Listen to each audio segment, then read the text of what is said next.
chamber since I've come here. I'm so impressed with what he and his group does. Okay. Especially during Christmas, I'm always enjoying watching the Christmas start into a winter wonderland, and I'm so appreciative of that, because I don't think if you and Terry did it, we wouldn't have the beauty of Christmas in downtown. So Eric also is the great pumpkin and an elf, I think, during Christmas. And he's created lots of memories for the holidays, and we're really appreciative of everything we do. So thank you. Thank you. Wait, yeah, I'm going to see if I can pop those open. Okay. Should have done this earlier.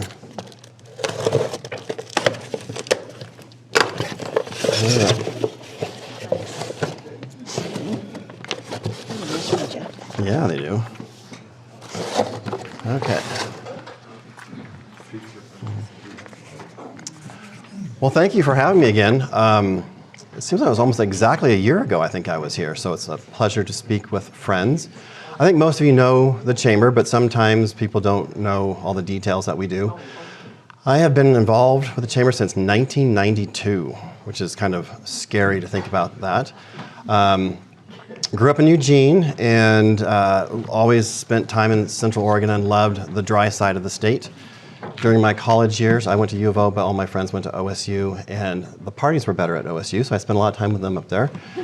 And turns out 3 of them were from Redmond, and they could not wait to get out of Redmond and experience life. Well, 4 years of college in the rain, they went, oh, I guess life is on the other side of the mountain, and they all came back. They all moved back here after graduation. And my degree was Recreation and Tourism Management from the University of Oregon. And they said, there's no better place for you to be with that degree than Central Oregon. So I moved over here and just absolutely love Central Oregon. Redmond back in '91 was a population of about 7,800 people, which is crazy. My friends remember growing up and the population and elevation were the same, 3,000 people, 3,000 feet. So it's grown, and now we're at 40,000 people. But I remember asking them, what do you remember from your childhood of growing up in Redmond? What were your kind of your big moments? And it was all outside of Redmond. It was skiing Mount Bachelor. It was dog sledding or hiking or river rafting. And there wasn't a lot of fair parade was a big deal. And the fair, that was kind of like their big momentum things that they remember as a child. And so my goal was trying to figure out when I became involved with the Chambers, how can we get more memories for the community, for youth, and them not want to leave when they are graduating high school. So that's what kind of the Chamber started doing way back in the day. And my first job was to walk downtown and try to get merchants to put up Christmas lights in their window, and it was a battle. And I'm like, why is this so tricky? They didn't have the staff to do it, and there was no power outlets outside. The trees weren't really there. So we just started doing it ourselves, and I don't have the power to pay or money to pay for the power. So I called up, what is a box of 100 lights? And it's like $5 for maybe 6 months. So we're like, okay, it's nothing. So anyway, we would pay for some of those lights to be put up. And that kind of became a tradition where we just did it ourselves. And we're still doing it. And we go to all the stores after the day after Christmas, buy everything on sale and store them for a year. And right now I think we're putting up about 600 boxes of individual lights and poles and trees to make the downtown look amazing and beautiful. But it's been, from that very first getting involved with talking to the merchants, I knew I loved this community, I loved this job. And the Chamber has grown. We had 223 members when I started. We're now at 650-ish. Evelina's our membership coordinator, so she works with our members. But what we're finding is people love Redmond. And it's not, well, what is Redmond? It's that caring sense of community, that sense of being involved. It's knowing the name and the face that you're talking to over the phone. They still want to connect. Coffee Clatters used to be the same 24 people. You knew everybody. Hey, Carl. We knew everybody. We knew their dogs. We knew what they skied. We just knew everything. Well, now we're a lot of people. Coffee Clatters are around 80 to 100 people. We just had 2 weeks in a row of 100 people for Coffee Clatter. And they still want to know who they're talking to over the phone, over the computer.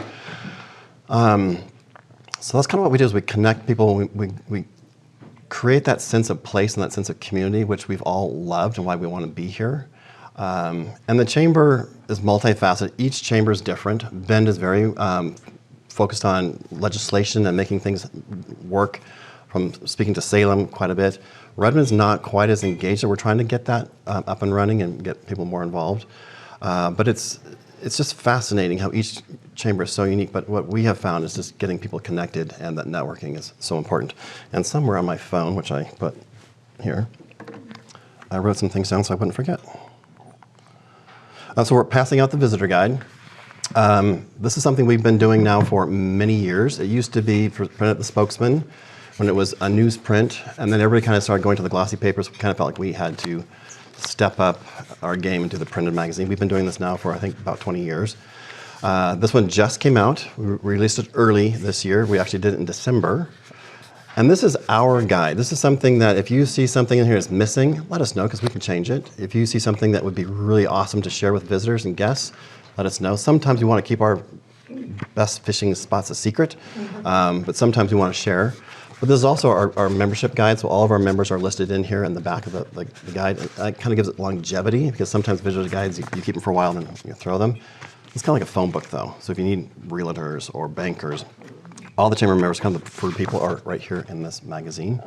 This photograph was something that was taken by, I think Connor took this picture, and there might be a little AI assistance in the sky, but it was pretty much, we took this picture. But we love representing our community and telling the story, and the chamber kind of is a storyteller. We're no longer doing the contracted visitor information for the city, but we still do it because people always stop at the chamber to ask questions. We're kind of like the, where can I get the best, whatever. We can't say best, but we'll say, well, what's your favorite restaurant? What type of food do you like? And we'll help guide them to the right spot. We've been on a location, our chamber building, I think we purchased the building in '95. We're actually getting ready to do some paint. It hasn't been changed interior-wise for about 25 years, so it needs some updating. We're going to be doing that. But we really are your kind of phone, ears, eyes of the community. People mail us stuff so we can, answer questions for the community of Redmond. And we're just really happy to do that. Let me see, what else am I missing?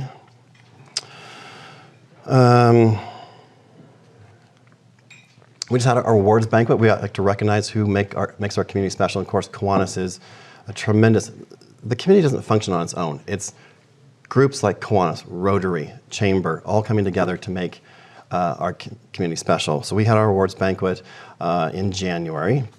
We recognized some great people. We did a community service award we gave to kind of a power couple. There she is back there. Jason and Sarah, we couldn't think of a better representative of that award, because they really do. They're involved in absolutely everywhere you look. There's Jason, there's Sarah. So we recognize them. Redmond Senior Center for customer service, because what they provide to the seniors is just amazing, and is always just positive feedback. And to me, I still can't figure out how we cannot get them a solid, good, stable financial resource of income. So we need to work on that, because they really.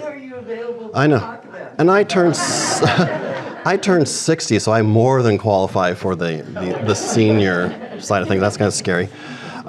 Business of the year was Wild Ride, and if you drive by Wild Ride, it's always busy. There's always people snowing outside. They're at the fire pits there, but they're contributing to almost every organization out there. If they ask for, can we use your room in the back? Can we get a beer made with our name on it? I mean, they just give, and that's so typical of a business in Redmond. So we were thrilled to recognize them.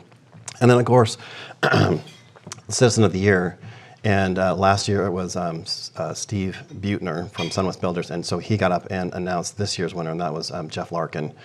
And if you don't, Jeff is one of those quiet cowboys who just kind of sits in the background. But that man, if it's anything to do with youth, he's there. So he works very hard with the Rimrock Trails, the high schools for their different clubs that they work with. So we were just thrilled. And it was so awesome to get that guy up there, because he's so reserved and so quiet. And we actually made him cry. And so we were all like in tears. It was just really incredible. And so that award comes up every year. And so think about who you're dealing with this year.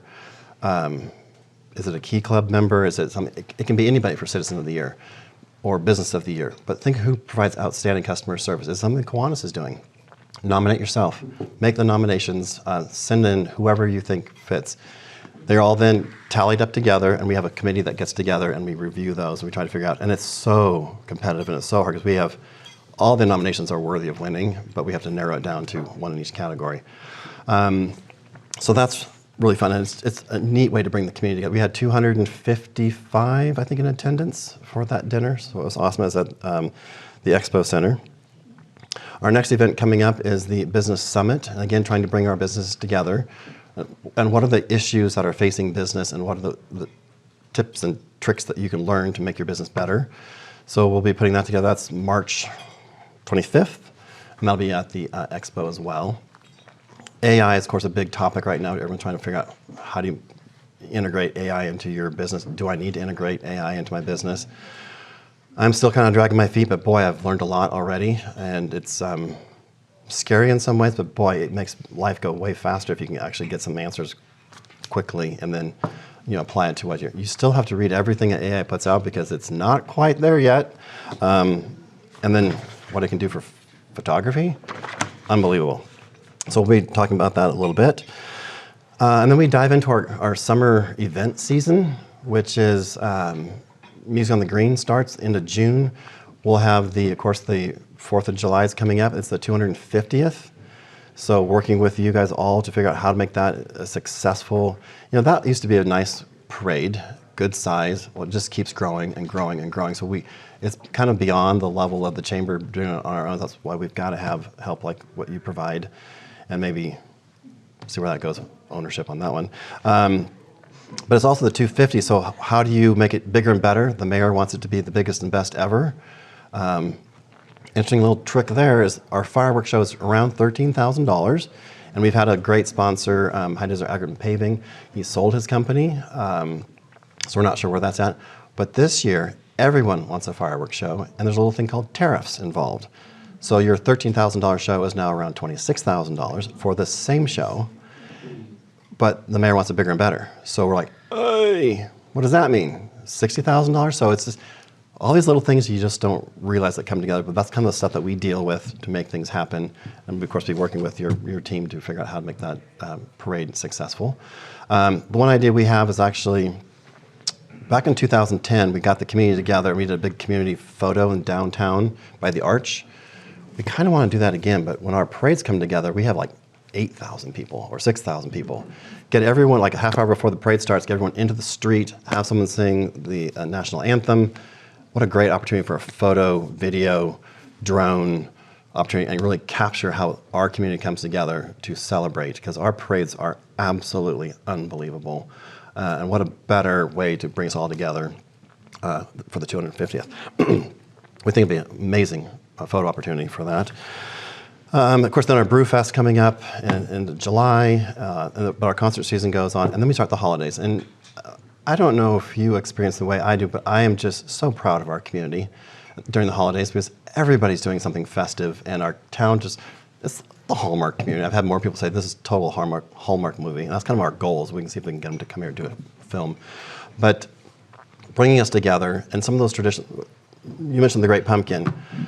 Yes, we do trick-or-treat on 6th Street. If you haven't been to trick-or-treat, and Amber said she was going to leave, don't be him. Yeah. She's leaving because she doesn't like to hear me speak. But the trick-or-treat on 6th Street, we've been doing that for about 18 years now. And I put this big plastic pumpkin I bought at Fred Meyer in my head and sheets around so I'm kind of a ghost pumpkin. But everybody wants their picture with their kids with me. And I literally do squats the entire time, grab little kids. But I've now been having people saying, here's my kid, I used to sit on your lap when I'm like, am I that old? But you think about it, 18 years old, if they were 6, 7, 8 years old and now they're in their 20s, it is possible. And same thing with our Santa's mailbox. We put the Santa's mailbox out there, and that's 18 years as well. The holiday market is 18 years old. We built the first 2 kiosks, my brother and I. My parents paid for the materials. But we're having kids saying, I used to put my letter to Santa in this, and now my kids are doing it. Am I that old? Yes, I am. But it's those kind of simple traditions, that sense of place and community that you can create that makes kids not want to leave. They want their families to have that same experience that they did, and it hasn't changed in the 17, 18 years that we've been doing it.